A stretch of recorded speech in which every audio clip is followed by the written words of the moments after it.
नमस्कार साथियों, कैसे हो। उम्मीद है आप अच्छे होंगे और लॉकडाउन के नियमों का पूरी तरह से पालन कर रहे होंगे। आइए स्टे होम स्टे सेफ के तहत हम हमारी श्रृंखला को जारी रखते हुए आज हम इंडियन ज्योग्राफी के मोस्ट इम्पोर्टेंट 500 क्वेश्चंस की एक सुपर सीरीज शुरू करने जा रहे हैं। और इस सुपर सीरीज का आज पार्ट 1 प्रस्तुत है आपके सामने।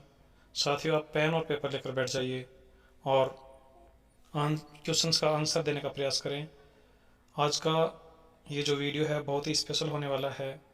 इसमें आपको अति महत्वपूर्ण प्रश्नों की श्रृंखला देखने को मिलेगी। साथ ही आपको इन प्रश्नों को ट्रिक के माध्यम से कैसे याद करें उसके लिए बहुत सारी महत्वपूर्ण ट्रिक्स भी देखने को मिलेंगी। तो आइए शुरुआत करते हैं।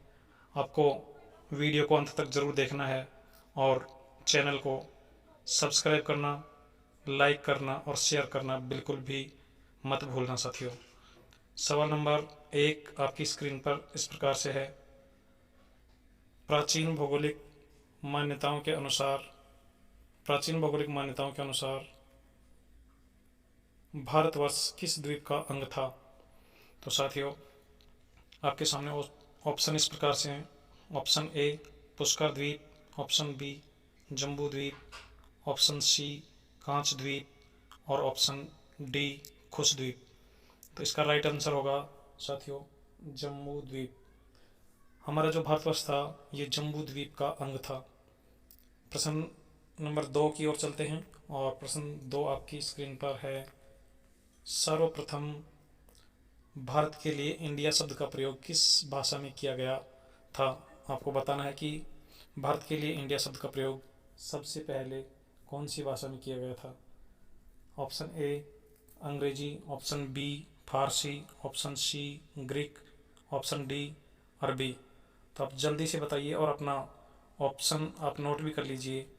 इस प्रश्न का राइट आंसर है ग्रीक। ऑप्शन नंबर सी हमारा राइट आंसर है।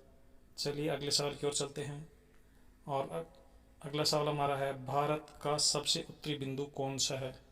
साथियों, हमारा जो भारत है उसमें उत्तरी, दक्षिणी, पूर्वी और पश्चिमी 4 बिंदु प्रतियोगी परीक्षाओं की दृष्टि से बहुत ही महत्वपूर्ण है जो आपको याद रखने होते हैं। तो इस सवाल में आपको भारत का सबसे उत्तरी बिंदु बताना है। साथियों, यहाँ सबसे उत्तरी बिंदु इंदिरा पॉइंट, गौर माता, किबिथू और इंदिरा कोल, इनमें से आपको ये बताना है कि उत्तरी बिंदु कौन सा है। चलिए देखते हैं। ये हमारा जम्मू कश्मीर में इंदिरा कोल है और यहाँ अंडमान निकोबार द्वीप समूह के ग्रेट निकोबार में इंदिरा पॉइंट, यहाँ गुजरात में गौर माता और अरुणाचल प्रदेश में किबिथू। तो साथियों, ये भारत के उत्तरी, दक्षिणी, पूर्वी और पश्चिमी 4 बिंदु हैं जो प्रतियोगी परीक्षा में पूछ लिए जाते हैं। तो इस सवाल का राइट आंसर होगा ऑप्शन नंबर डी इंदिरा कोल। चलिए अगले सवाल की ओर बढ़ते हैं। सवाल नंबर 4 आपकी स्क्रीन पर इस प्रकार से है। तटीय सीमा बनाने वाले राज्यों में क्षेत्रफल की दृष्टि से सबसे बड़ा राज्य कौन सा है। साथियों, भारत के 9 राज्य ऐसे हैं जो समुद्र के साथ सीमा बनाते हैं, जिनमें गुजरात, महाराष्ट्र, गोवा, कर्नाटक, केरल, तमिलनाडु, आंध्र प्रदेश और उड़ीसा। ये 9 राज्य हैं जो समुद्र के साथ सीमा बनाते हैं। आपको यह बताना है कि इनमें क्षेत्रफल की दृष्टि से सबसे बड़ा राज्य कौन सा है। Option A Gujarat, option B Maharashtra, option C Kerala और ऑप्शन डी गोवा। इसका राइट आंसर होगा ऑप्शन बी महाराष्ट्र। बिल्कुल साथियों, आपने गुजरात सोचा है। यह गुजरात जो है सबसे लंबी तटरेखा वाला राज्य है, जबकि यहाँ सवाल में पूछा गया है कि क्षेत्रफल की दृष्टि से सबसे बड़ा राज्य कौन सा है। तो क्षेत्रफल की दृष्टि से तटीय राज्यों में महाराष्ट्र सबसे बड़ा राज्य है। चलिए अगले सवाल की ओर चलते हैं। सवाल नंबर 5 आपकी स्क्रीन पर इस प्रकार से है। इंदिरा पॉइंट और भूमध्य रेखा के बीच कितनी दूरी है। साथियों, आपको ये बताना है कि हमारा जो इंदिरा पॉइंट है वह भूमध्य रेखा से कितनी दूर स्थित है? तो इंदिरा पॉइंट और भूमध्य रेखा के बीच की दूरी 876 किलोमीटर है। बी ऑप्शन यहाँ पर राइट होगा। चलिए अगले सवाल की ओर चलते हैं। सवाल नंबर 6 आपके सामने है। भारतीय मानक समय रेखा निम्नलिखित में से किस राज्य में से होकर नहीं गुजरती है? तो साथियों, इस प्रकार के सवालों में आपको बहुत सजगता के साथ, पूर्ण सावधानी के साथ उत्तर देना होता है, जिनमें नहीं लगा होता है। यहाँ पर यह पूछा गया है कि जो भारतीय मानक समय रेखा है 82.5 डिग्री पूर्वी देशांतर रेखा जो इलाहाबाद से होकर गुजरती है, वह भारत के कौन कौन से राज्यों में से होकर गुजरती है? तो उसका आंसर तो 5 राज्य हैं, जिनको मैं ट्रिक के माध्यम से आपको बताता हूँ। यहाँ पर देखिए ट्रिक है। उमा छत उड़ गई आंधी से। यहाँ पर ऊ का मतलब है उत्तर प्रदेश, माँ का से तात्पर्य है मध्य प्रदेश, छत से तात्पर्य छत्तीसगढ़ से, उड़ का मतलब है उड़ीसा से, और आंधी से तात्पर्य आंध्र प्रदेश से। साथ ही ये 5 राज्य ऐसे हैं जिनमें से होकर भारतीय मानक समय रेखा गुजरती है। तो यहाँ पर इस सवाल का राइट आंसर होगा झारखंड, क्योंकि झारखंड में से भारतीय मानक रेखा नहीं गुजरती है। तो चलिए अगले सवाल की ओर बढ़ते हैं। सवाल नंबर 7 आपके सामने है। बांग्लादेश के साथ 2 बार सीमा साझा करने वाला राज्य कौन सा है? साथियों, ये हमारा जो पूर्वोत्तर भारत है उसके 5 राज्य बांग्लादेश के साथ सीमा साझा करते हैं, जिनमें ये पश्चिमी बंगाल, उसके बाद असम, मेघालय, त्रिपुरा, मिजोरम, ये 5 राज्य हैं। लेकिन सवाल में ये पूछा गया कि 2 बार सीमा साझा कौन सा राज्य करता है? तो 2 बार असम जो है वो बांग्लादेश के साथ 2 बार सीमा साझा करता है। तो इसका राइट आंसर होगा असम। चलिए अगले सवाल की ओर चलते हैं। अगला सवाल है, कौन सा राज्य बांग्लादेश के साथ सीमा साझा नहीं करता? साथियों, अभी हमने पिछले साल में पढ़ा है कि 5 राज्य ऐसे हैं जो बांग्लादेश के साथ सीमा साझा करते हैं। यहाँ पर त्रिपुरा भी बांग्लादेश के साथ सीमा बनाता है, मेघालय भी बनाता है, लेकिन सिक्किम राज्य बांग्लादेश के साथ सीमा नहीं बनाता है। तो हमारा राइट आंसर होगा सिक्किम। चलिए अगले सवाल की ओर चलते हैं। म्यांमार के साथ सर्वाधिक लंबी सीमा किस राज्य की है? तो साथियों, म्यांमार के साथ हमारे 4 राज्य सीमा बनाते हैं, जिनमें अरुणाचल प्रदेश, नागालैंड, मणिपुर और मिजोरम है। इनको याद रखने के लिए यहाँ पर मैंने आपको एक ट्रिक बनाई है, अरुणा नागी मामी। अरुणा से तात्पर्य अरुणाचल प्रदेश, नागी से तात्पर्य नागालैंड, मैं से तात्पर्य मणिपुर और मी से मिजोरम। तो ये 4 राज्य हैं जो म्यांमार के साथ सीमा बनाते हैं। तो इनमें सबसे लंबी सीमा बनाने वाला जो राज्य है वो अरुणाचल प्रदेश है। तो इस सवाल का सही आंसर होगा अरुणाचल प्रदेश। चलिए अगले सवाल की ओर चलते हैं, और ये अगला सवाल आपके सामने है, कौन सा राज्य भूटान के साथ सीमा नहीं बनाता है? साथियों, भूटान के साथ भारत के 4 राज्य सीमा बनाते हैं, जिनको याद रखने के लिए आपको साब, SAAB, ये ट्रिक याद रखनी है।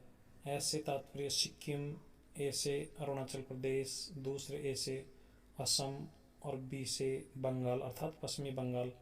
तो यहाँ पर आपको यह है कौन सा राज्य भूटान के साथ सीमा नहीं बनाता है ये बताना है। तो यहाँ पर मेघालय राज्य ऐसा है जो भूटान के साथ सीमा नहीं बनाता है। तो इस सवाल का राइट आंसर होगा ऑप्शन नंबर ए, मेघालय।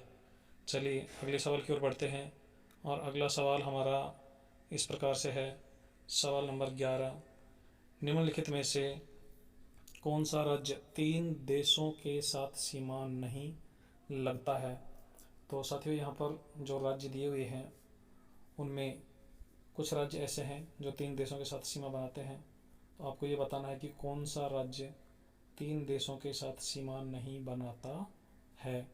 सिक्किम, अरुणाचल प्रदेश, पश्चिमी बंगाल और असम। तो साथियों, इस सवाल का राइट आंसर होगा असम। चलिए अगले सवाल की ओर चलते हैं। सबसे अधिक राज्यों से सीमा बनाने वाला राज्य कौन सा है? भारत के 28 राज्यों में से कौन सा राज्य ऐसा है जो सर्वाधिक अन्य राज्यों के साथ सीमा बनाता है? तो साथियों, इसका राइट आंसर होगा उत्तर प्रदेश, जो 8 अन्य राज्यों के साथ सीमा साझा करता है। चलिए अगला सवाल देखते हैं। भारत की उत्तर से दक्षिण लंबाई कितनी है? साथियों, आपको ये बताना है कि भारत की उत्तर से दक्षिण लंबाई कितनी है। तो साथियों, ये है 3214 किलोमीटर। आप इसको कैसे याद रखेंगे? उत्तर से दक्षिण हम एक लाइन खींच रहे हैं, तो ये वाला आपको याद रखना है, 3214 किलोमीटर। चलिए अगले सवाल की ओर चलते हैं। सवाल नंबर 14 इस प्रकार से है। 2.5 बीघा गलियारा भारत के इस पड़ोसी देश के साथ सीमा का उपनाम है। आपको ये बताना कौन से पड़ोसी देश के साथ जो सीमा है उसका उपनाम 2.5 बीघा गलियारा है। तो साथियों, ये है बांग्लादेश के साथ। चलिए अगले सवाल की ओर चलते हैं। निम्नलिखित में से किस देश के साथ भारत की सीमा प्राकृतिक सीमा नहीं है? साथियों, आपको ये बताना है कि कौन से देश के साथ जो सीमा है वो प्राकृतिक सीमा नहीं है। Option A Nepal, option B Bhutan, option C Myanmar. साथियों, इन तीनों देशों के साथ तो भारत की जो सीमा है वो प्राकृतिक सीमा है, लेकिन अफगानिस्तान के साथ भारत की प्राकृतिक सीमा नहीं है। तो इस सवाल का राइट आंसर क्या होगा? Option number D. चलिए अगले सवाल की ओर चलते हैं। निम्न में से कौन सा शहर कर्क रेखा के उत्तर में स्थित है? साथियों, कर्क रेखा भारत के 8 राज्यों में से होकर गुजरती है, यह आपको अच्छे से पता होगा। और आपको ये भी पता होगा कि कर्क रेखा 23.5 डिग्री उत्तरी अक्षांश रेखा को कर्क रेखा के नाम से जाना जाता है, जो भारत के 8 राज्यों में से होकर गुजरती है। उन 8 राज्यों में से आपको ये बताना है कि कौन सा शहर कर्क रेखा के उत्तर की ओर स्थित है। अहमदाबाद, भोपाल, कोलकाता, अगरतला। तो साथियों, यहाँ पर इस सवाल का राइट आंसर होगा अगरतला। चलिए अगले सवाल की ओर चलते हैं। कर्क रेखा भारत के कितने राज्यों से होकर गुजरती है? तो इसका राइट आंसर आपको पता चल ही गया होगा। कर्क रेखा भारत के 8 राज्यों में से होकर गुजरती है। और इन 8 राज्यों का नाम याद रखने के लिए आप इस ट्रिक का इस्तेमाल कर सकते हैं। छगु, राम का, झाप मित्र। छगु राम का, झाप मित्र। इसकी एक्सप्लेनेशन करता हूँ। 6 से तात्पर्य छत्तीसगढ़ से, गु से गुजरात, रा से राजस्थान, मैं से मध्य प्रदेश, झा से झारखंड, ट से पश्चिम बंगाल, मी से मिजोरम और त्र से त्रिपुरा। तो ये 8 राज्य ऐसे हैं जो जिनमें से होकर कर्क रेखा गुजरती है। चलिए अगले सवाल की ओर बढ़ते हैं।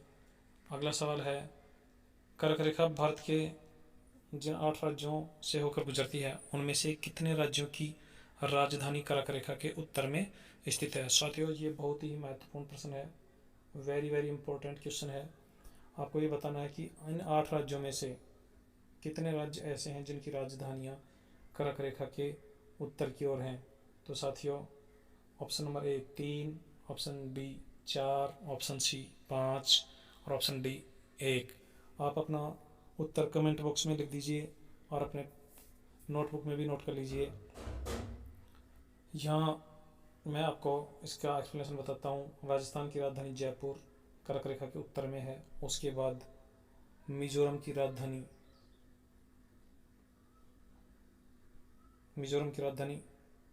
अगरतला भी, त्रिपुरा की राजधानी अगरतला भी कर्क रेखा के उत्तर में है और मिजोरम की राजधानी आइजोल भी कर्क रेखा के उत्तर में है। तो आपको पता चल गया होगा कि इस सवाल का राइट आंसर होगा 3। आपको ऐसे याद रख लेना है, 3/5, अर्थात 3 राजधानियाँ कर्क रेखा के उत्तर की ओर हैं और 5 राजधानियाँ कर्क रेखा के दक्षिण की ओर हैं। चलिए अगले सवाल की ओर बढ़ते हैं। अगला सवाल हमारा है, 8 डिग्री चैनल निम्नलिखित में से किसको अलग करता है? आपको ये बताना है कि जो 8 डिग्री चैनल है वो किस किस को अलग करता है। तो इसके ऑप्शन आपके पास इस प्रकार से हैं। पहला है मालदीव को भारत से दूसरा ऑप्शन अंडमान निकोबार, अंडमान को निकोबार से, तीसरा ऑप्शन मिनिकॉय को मालदीव से, और चौथा ऑप्शन लिटिल अंडमान को दक्षिणी अंडमान से। साथियों, यहाँ 3 प्रश्न बहुत ही महत्वपूर्ण हैं। 8 डिग्री चैनल, 9 डिग्री चैनल और 10 डिग्री चैनल, इनके बारे में सवाल अक्सर पूछ ही लिए जाते हैं। तो इन तीनों प्रश्नों को एक साथ याद रखने के लिए मैं आपके लिए एक बहुत ही महत्वपूर्ण और शानदार ट्रिक आपको देने वाला हूँ।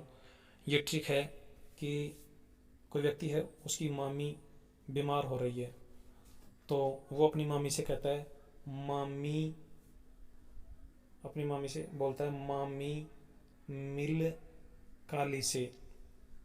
यहाँ साथियों काली से तात्पर्य काली माता से। तो अपनी मामी से कह रहा कि मामी मिल काली से। तो यहाँ पर मामी, मालदीव और मिनिकॉय द्वीप, इन दोनों के बीच 8 डिग्री चैनल है। इन दोनों के बीच साथियों कौन सा है? 8 डिग्री चैनल। फिर दूसरा मिनिकॉय और लक्षद्वीप, मिनिकॉय और लक्षद्वीप, इन दोनों के बीच 9 डिग्री चैनल है। और तीसरा काली में कार निकोबार और लिटिल अंडमान, कार निकोबार और लिटिल अंडमान, साथियों इनके बीच में 10 डिग्री चैनल है। तो तीनों प्रश्न आपको अच्छे से समझ में आ गए होंगे। तो इस सवाल का हमारा राइट आंसर होगा मालदीव और मिनिकॉय द्वीप। तो ये मिनिकॉय और मालदीव, ऑप्शन नंबर सी यहाँ सही होगा।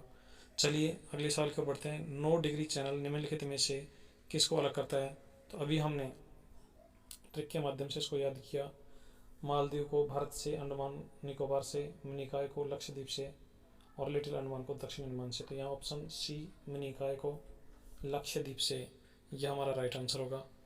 चलिए अगले सवाल की ओर चलते हैं। अंडमान निकोबार द्वीप समूह की राजधानी पोर्ट ब्लेयर निम्नलिखित में से कौन से द्वीप पर स्थित है? साथियों आपको ये बताना है कि अंडमान निकोबार द्वीप समूह की जो राजधानी पोर्ट ब्लेयर है वो कौन से द्वीप पर स्थित है? उत्तरी अंडमान, मध्य अंडमान, दक्षिणी अंडमान और ग्रेट निकोबार। तो साथियों मैंने अंडमान निकोबार द्वीप समूह का एक स्पेशल वीडियो बनाया था, उसमें आपको पूरा विस्तार से समझाया था। आप उस वीडियो को भी देख लीजिए। यहाँ राइट आंसर होगा दक्षिणी अंडमान, और दक्षिणी अंडमान में यहाँ पर पोर्ट ब्लेयर स्थित है। चलिए अगले सवाल की ओर बढ़ते हैं। हमारा अगला सवाल इस प्रकार से है। भारत का दक्षिणतम बिंदु इंदिरा पॉइंट निम्नलिखित में से किस द्वीप पर स्थित है? साथियों आपको ये बताना है कि जो भारत का सबसे दक्षिणी बिंदु है इंदिरा पॉइंट, वो कौन से द्वीप पर स्थित है? यहाँ पर उत्तरी अंडमान, मध्य अंडमान, कार निकोबार, ग्रेट निकोबार। तो इस सवाल का राइट आंसर होगा ग्रेट निकोबार। और साथियों आपको ये भी पता होना चाहिए कि 2004 में जो सुनामी आई थी, उन सुनामियों से सबसे ज़्यादा प्रभावित हुआ था और इसका काफ़ी हिस्सा समुद्र में भी डूब गया था। चलिए अगले सवाल की ओर बढ़ते हैं। सवाल इस प्रकार से है। भारत का एकमात्र सक्रिय ज्वालामुखी बैरन द्वीप कहाँ स्थित है? साथियों भारत का एकमात्र सक्रिय ज्वालामुखी बैरन द्वीप जो है वो अंडमान निकोबार द्वीप समूह के पास में ही है, लेकिन हमारे जो ऑप्शन है वो बिल्कुल इस प्रकार से हैं। दक्षिणी अंडमान के पूर्व में, दक्षिणी अंडमान के दक्षिण में, दक्षिणी अंडमान के पश्चिम में और ग्रेट निकोबार के पास। ये हमारा उत्तरी अंडमान, ये मध्य अंडमान, ये दक्षिणी अंडमान, और यहाँ पर है साथियों बैरन द्वीप। तो दक्षिणी अंडमान के पूर्व में। इस सवाल का राइट आंसर होगा दक्षिणी अंडमान के पूर्व में। साथियों आप अपने ऑप्शंस को, जो उत्तर आप देते जा रहे हैं, आप उनको लगातार नोट करते रहिए और अंत में आप कमेंट करके अपना स्कोर ज़रूर बताना। चलिए अगले सवाल की ओर चलते हैं।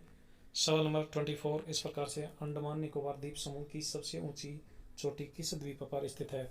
साथियों अपन ने पढ़ा था कि अंडमान निकोबार द्वीप समूह की जो सबसे ऊंची चोटी है, जिसका नाम सैडल पीक है, और सैडल पीक की जो ऊंचाई है वो 742 मीटर है, और यह है सैडल पीक उत्तरी अंडमान में स्थित है। तो यहाँ पर जो राइट आंसर होगा उत्तरी Andaman, option number D.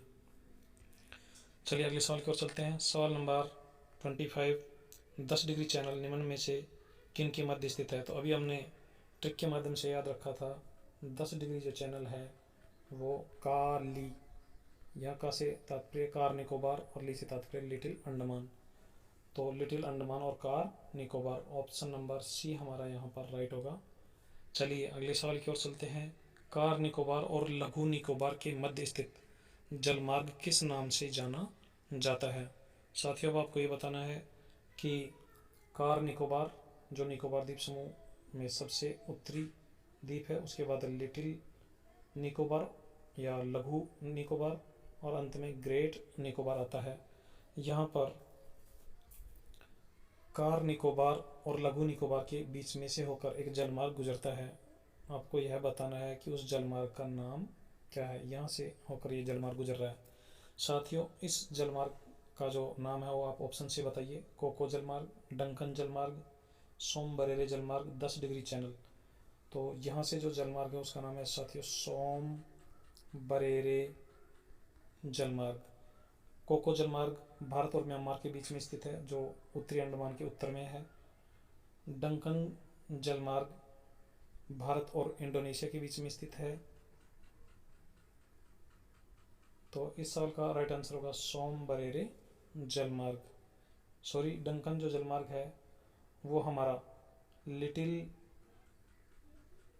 Andaman और दक्षिणी अंडमान के बीच है। चलिए अगले सवाल की ओर बढ़ते हैं।